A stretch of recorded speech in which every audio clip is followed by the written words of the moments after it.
नमस्ते दोस्तों, welcome to देरकास्ट। हमने जो एनिमल के इम्पोर्टेंट टॉपिक देखे थे उसी के साथ आपसे बोला था कि इसके कुछ इम्पोर्टेंट यानी कि वेरी इंपॉर्टेंट पीवाई की क्वेश्चंस हम इसी सीरीज में करने वाले हैं। लेकिन कुछ टेक्निकल इशू और थोड़ा हाँ, अन्य कारण की वजह से हम वीडियो में वहीं पे रोक दिए थे। जितने टॉपिक थे वो कवर करवा दिए थे। बाकी जो पीवाई के क्वेश्चंस रह गए थे उनको आज हम इस वीडियो के अंदर देखने वाले हैं। तो 25 क्वेश्चंस हैं, अति महत्वपूर्ण क्वेश्चंस है बेटा। आपको सारे क्वेश्चंस देखने हैं।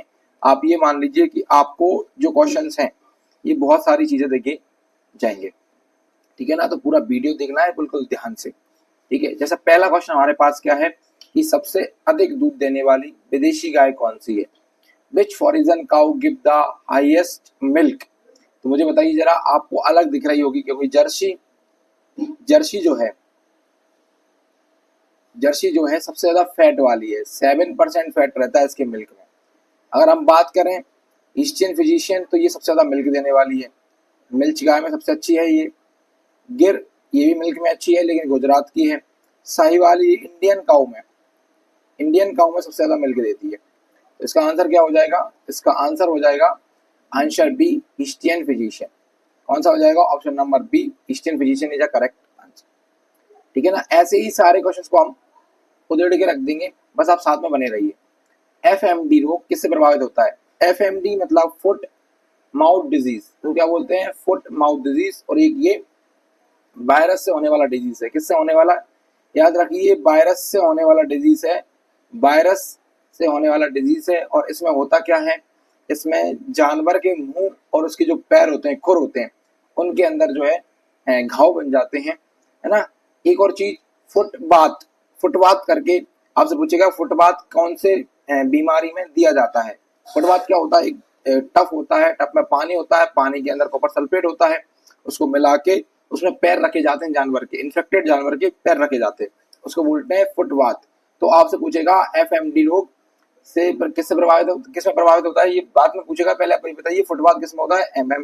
एफएमडी में होता है, ठीक है ना। ये वायरस से होने वाली एक बीमारी है। अच्छा, ये किसमें होता है? तो जिस सभी खुर वाले, जिनके खुर होते हैं, खुर समझ रहे हो ना? खुर समझते हो? नीचे जो गाय भैंस के नीचे जो लगे रहते हैं खुर, उन जितने भी खुर वाले जानवर होते हैं सब में होता है, चाहे वो गाय हो, भैंस हो, बकरी हो, भेड़ हो, सब हो, ठीक है। चलिए अगला है, गर्भकाल अवधि गाय में कितनी होती है? गाय की गर्भकाल अवधि कितनी होती है? तो इसको डायरेक्ट देखेंगे हम। ये होती है 280 दिन। कितनी होती है? 280 दिन। यहाँ तक क्वेश्चन हमने पिछली वीडियो में भी कवर कर लिए थे, बाकी के क्वेश्चन हम इसमें अंदर देखने वाले। 280 दिन होती है गाय में, ठीक है ना। अब आएगा अगला, बफेलो में कहाँ तक होती है? अच्छा, रानीखेत रोग किससे संबंधित है? तो ये तो सिंपल सा फंडा, मुर्गियों से संबंधित है। रानीखेत मुर्गियों से संबंधित है और इसमें जो मोर्टेलिटी रेट है यानी कि मृत्यु दर है वो बहुत हाई है, 95 प्लस है, ठीक है ना। तो ये मुर्गियों से संबंधित होता है। संतुलित आहार में क्या शामिल होता है? केवल हरा चारा, केवल लगा दिया तो ये गलत हो गया। केवल सूखा चारा तो ये भी गलत हो गया। खनिज, इसके अलावा प्रोटीन और ऊर्जा के साधन होते हैं। ऊर्जा के साधन कैसे? कार्बोहाइड्रेट वगैरह, तो ये शामिल होते हैं, बिल्कुल ये सब शामिल होते हैं। Option number C correct answer है, ठीक है। आगे चलें। अगला क्वेश्चन हमारे पास है, भैंस में औसत गर्भकाल अवधि कितनी होती है? तो गाय में होती है 280 दिन, तो बफेलो में हो जाती है 300 दिन। कितनी हो जाती है? 300 दिन। देखिए जरा, देखिए गाय में कितनी, भैंस में कितनी होती है? 300। और काऊ में कितनी होती है? 280 दिन। डेयरी पशु को दूध देने से पहले क्या करना चाहिए? मतलब दूध दोहने से पहले क्या करना चाहिए? What should be done before milking or dairy animals से दूध निकालने से पहले क्या करना चाहिए, ऐसा इन्होंने बोला है। तो साफ सफाई करनी चाहिए। खाना देना जरूरी नहीं है, खाना तो आप पहले देंगे ना। साफ सफाई करना चाहिए, क्लीन दी एनिमल्स को क्लीन कर लेना चाहिए, इससे अशुद्धियां मिल्क में नहीं आती। ये मिल्क मैनेजमेंट का क्वेश्चन है, मिल्क मैनेजमेंट का क्वेश्चन, ठीक है। आगे, साहिवाल किस प्रकार की नस्ल है? देसी है, विदेशी है, भैंस की है, गाय की है, बकरी की है, क्या है? तो हमको पता है ये देसी काऊ है। क्या है? देसी काऊ। शाहीवाल देसी काऊ है। और इंडियन काऊ में सबसे ज्यादा मिल्क जो है इसी का है ना। सबसे ज्यादा मिल्क किसका है? साहिवाल का है, इंडियन काऊ के अंदर। आगे देखें तो अगला क्वेश्चन हमारे पास है, बकरियों में आम रोग कौन सा हो जाता है? बकरियों में सबसे खास रोग है पीपीआर। कौन सा है? पीपीआर। ये रोग ऐसा है जो नॉर्मली बकरियों में देखने को मिल जाता है। भेड़ों से क्या प्राप्त होता है? What is the obtained from सीप? सीप क्या देती हैं हमको? क्या मिल्क देती हैं? तो मिल्क के लिए इनको नहीं, मिल्क देती हैं लेकिन हम इनको मिल्क के लिए नहीं पालते, ठीक है ना, मिल्क के लिए हम इनको नहीं पालते हैं। वुल, यस, ऊन के लिए ही इनको पाला जाता है। ये करेक्ट आंसर होना चाहिए। अंडा तो देती नहीं है, चमड़ा इनसे लिया नहीं जाता, यूज किया जाता है, बाकी इतना नहीं जितना ये कॉमन की बात कर रहे हैं हमसे, है ना। डेयरी फार्मिंग में SNF का मतलब क्या होता है? SNF का फुल फॉर्म हमसे पूछा है। SNF का फुल फॉर्म होता है सॉलिड नॉट फैट, ठीक है ना, सॉलिड नॉट फैट मतलब बिना फैट का सॉलिड, बिना फैट के सॉलिड। तो जो एक तो सॉलिड होता है, फैट होता है सॉलिड, इसके अलावा बाकी जो चीजें हैं वो सॉलिड नॉट फैट में आती हैं। वो किस में आती है? सॉलिड है बट फैट नहीं है, उसको बोलते हैं SNF। ये जब आप थ्योरी पढ़ोगे ना तो आपको बहुत जगह देखने को मिल रहा होगा। चलिए, आर्टिफिशियल इंसेमिनेशन में क्या होता है? प्राकृतिक मिलन होता है। What happens in the artificial animation? Natural melting होती है क्या? नेचुरल मेल्टिंग नहीं होती। अगर मेल्टिंग हो रही होती तो इंसेमिनेशन कैसे होगा? मेल्टिंग नहीं होती है क्योंकि वो आर्टिफिशियल है। सर्जरी होती है क्या? सर्जरी भी नहीं होती। बीज संचरण होता है, सीमन ट्रांसफर होता है, बिल्कुल ये बात बिल्कुल सही है। डिजीज नहीं, रोकथाम से कोई लेना देना नहीं है। तो ये आपका आर्टिफिशियल इंसेमिनेशन में क्या होता है? तो सीमन होता है, बुल या फिर काल्फ का जो भी बोलिए आप, उसको ट्रांसफर करा जाता है काऊ की बेजाइना में पुट करा जाता है, ठीक है। आगे देखिए, भैंस की प्रमुख नस्ल कौन सी है? Which is the major buffalo breed? Murrah. Murrah सबसे कॉमन और सबसे अच्छी ब्रीड मानी जाती है बफेलो के अंदर, ठीक है। पशुओं में विटामिन ए की कमी से क्या हो जाता है? हमें भी पता है विटामिन ए की कमी से दिखना कम हो जाता है, तो सब में वही होता है, हमें भी वही होता है और जानवर में भी वही होता है। तो अंधापन हो जाएगा, ब्लाइंडनेस हो जाएगी। क्या हो जाती है? ब्लाइंडनेस हो जाती है। चेक कर लीजिए, इसका साथ ब्लाइंडनेस हो जाती है। देखो, अगर आपने मैनेजमेंट अच्छे से पढ़ा है ना तो ये क्वेश्चन आपको याद करने की जरूरत नहीं। ये और इसमें पूरा हमने जितना एनिमल है, उसकी ब्रीड, उसके डिजीज, उसके मिल्क मैनेजमेंट सबके क्वेश्चन कवर हो गए, ठीक है ना। मुर्गियों के लिए संतुलित आहार में क्या होता है? What is in balance poultry feed? है ना, मुर्गियों के लिए संतुलित आहार में क्या होता है? बताइए जरा, क्या होता है? वही सब, प्रोटीन होता है, खनिज होता है और विटामिन होते हैं। जहां भी केवल लग गया वो आंसर तो हो ही नहीं सकता ना संतुलित आहार में। संतुलित आहार में एक से ज्यादा चीजें होती हैं, जहाँ केवल लग गया तो वो तो होगा ही नहीं। आगे बढ़ेंगे इसके बाद हम, बी हो गया ऑप्शन, है ना। आगे देखिए जरा, डेयरी फार्मिंग में दूध की अशुद्धियां कैसे मापी जाती हैं? हाउ आर मिल्क, ना, कैसे मेजर करा जाता है कि मिल्क के अंदर क्या अशुद्धियां हैं, कैसे नापते हैं? तो इसको मेजर करने के लिए हमारे पास एक यंत्र है जिसका नाम है लैक्टोमीटर। क्या है? लैक्टोमीटर। आपको पता है लैक्टो जहां भी है वो सब मिल्क से संबंधित है। आपसे पूछेगा दूध से दही बनाने के लिए कौन सा बैक्टीरिया जिम्मेदार है, तो वो है लैक्टोबैसिलस। कौन सा है? लैक्टोबैसिलस। Very good. आप इनके आंसर कमेंट्स में दे रहे होंगे, बिल्कुल मुझे ऐसा लग रहा है। चलिए, टीकाकरण का पहला डोज कब देना चाहिए? 1 साल में, 1 महीने में, 1 हफ्ते में?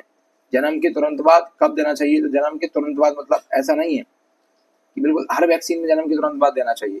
जो वैक्सीन हैं उनमें डिपेंड करता है कि कब देना है ना। बाकी अगर आपको कोई वैक्सीन का नाम नहीं दिया गया है तो आप जन्म के तुरंत बाद वाला ऑप्शन पुट करेंगे। ये ऑप्शंस के अकॉर्डिंग ही चीजें होती हैं, हमेशा याद रखिए। भैंस का दूध किस रंग का होता है? तो व्हाइट। भैंस का तो व्हाइट होता है, लेकिन येलो जो है ये होता है काऊ का। किसका होता है? काऊ का जो है येलो होता है। इसके अलावा काऊ में पूछेगा किसकी वजह से येलो होता है, तो कैरोटीन की वजह से होता है। किसकी वजह से होता है? कैरोटीन की वजह से येलो होता है। पिगमेंट से बहुत क्वेश्चन आते हैं, याद रखिए। रोगग्रस्त पशु को कहाँ रखना चाहिए? मुख्य सैडर में नहीं, अलग स्थान पर। दूध सैडर में, दाना सैडर नहीं, अलग स्थान पर। क्योंकि अगर वो रोगग्रस्त हो गया तो उसको कहाँ रखेंगे? हम अलग सैडर में रखेंगे, अलग कर देंगे। क्योंकि इन्फेक्टेड, इससे क्या हो जाएगा, अलग जानवर को, बाकी जो जानवर और बंदे हैं स्वस्थ हैं उनको भी बीमारी होने की संभावना बढ़ जाएगी। ठीक है। देखिए पशुओं की पहचान कैसे की जाती है, हाउ आर एनिमल्स आइडेंटिफाई, पशुओं की पहचान कैसे की जाती है, नाम से, चिप से, टैटू या टैक्स से। देखो नाम से तो की नहीं जा सकती, जानवर हैं वो पता है, ब्रांडिंग करते हैं, उनमें क्या करते हैं, ब्रांडिंग, यानी कि टैटू वगैरह जो होते हैं इनसे जो है जानवर की पहचान की जाती है। तो option number C is correct. आगे देखिए पशु मेला किस लिए लगाया जाता है, मनोरंजन के लिए नहीं, मनोरंजन के लिए पशु मेला थोड़ी लगाएगी, खेल के लिए नहीं, शिकार के लिए नहीं, पशु खरीदी बिक्री के लिए लगाया जाता था।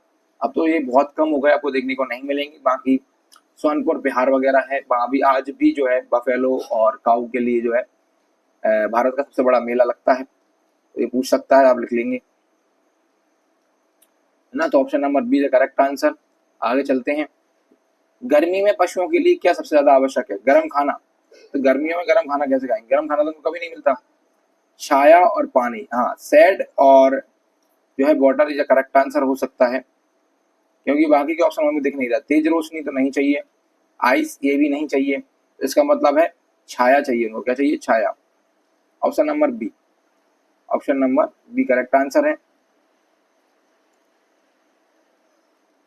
इसको मिनट रुकना।